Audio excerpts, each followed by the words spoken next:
For those of us who observe the Jewish faith, tomorrow marks the first night of Passover. One of the questions that are not asked during the holidays is, how do you make tasty desserts without flour, baking powder, or baking soda? Fortunately, my Aunt Donna Carlin has come up with a recipe that doesn't compromise on taste and is absolutely decadent. She calls them chocolate pecan puffs, but I've over the years referred to them as Mrs. Fields cookies. I've been asked numerous times for the recipe, but people say that it's too difficult to make and it doesn't come out the same. Given all the time we have now, I thought I'd take a moment and explain how to make them and videotape how I do this. I hope you enjoy.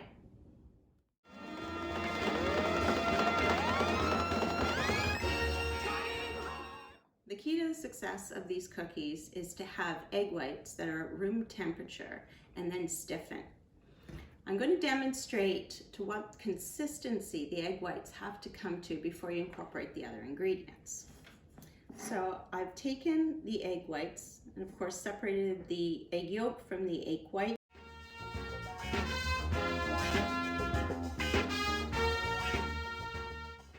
I've had my mixer on the highest speed for 5 minutes, and these are how stiff the egg whites are.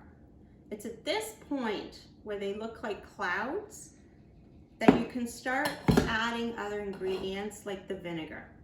So the recipe calls for 1 teaspoon of white vinegar, and that will also help to give the egg whites additional stiffness. So now I'm going to blend them again with the vinegar.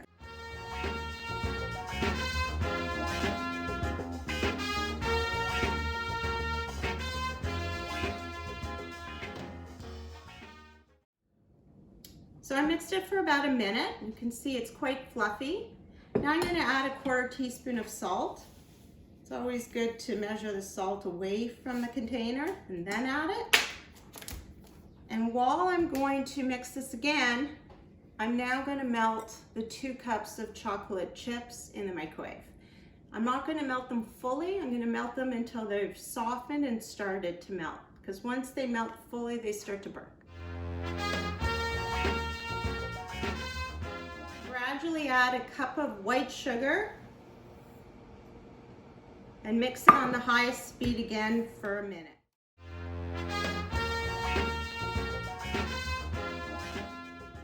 Okay, so the chocolate was put in for 2 minutes and 30 seconds, and as you can see, the chips are pretty melted, except for the top layer. So I'm just gonna spin it around with a spoon and melt the remaining chocolate chips by using the edges of the glass. It's perfect. So for my microwave, it's 2 minutes and 30 seconds for 2 cups of chocolate chips. And this is milk chocolate, not dark chocolate. Now I'm gonna fold in 1.5 cups of chopped pecans. The pecans are used to add some consistency and to hold it. For people with nut allergies, you can try to use cooked quinoa or substitute it with raisins. But really, the best is to use nuts for this ingredient. Okay, now I've incorporated the chocolate around all the pecans until it's nice and chunky.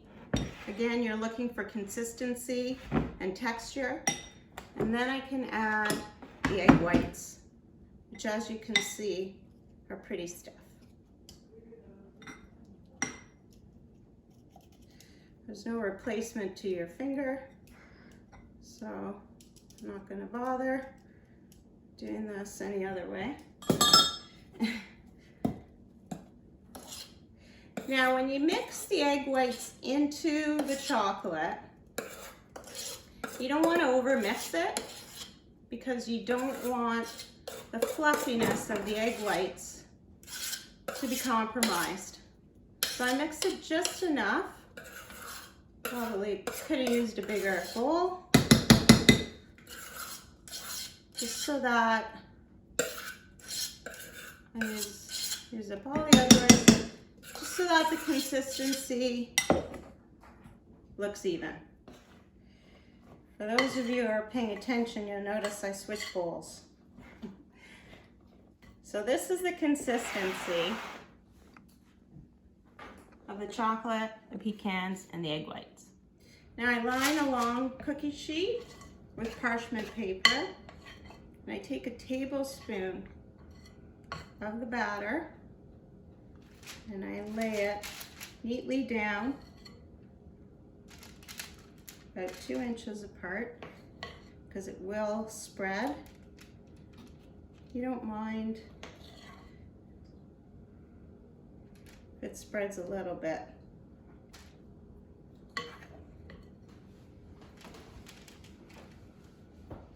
So according to the recipe, it makes 24. Depends how big or you make them. But if you want, you can double the recipe, and then of course it makes more than 24. Okay, so this is what they look like before they go into the oven.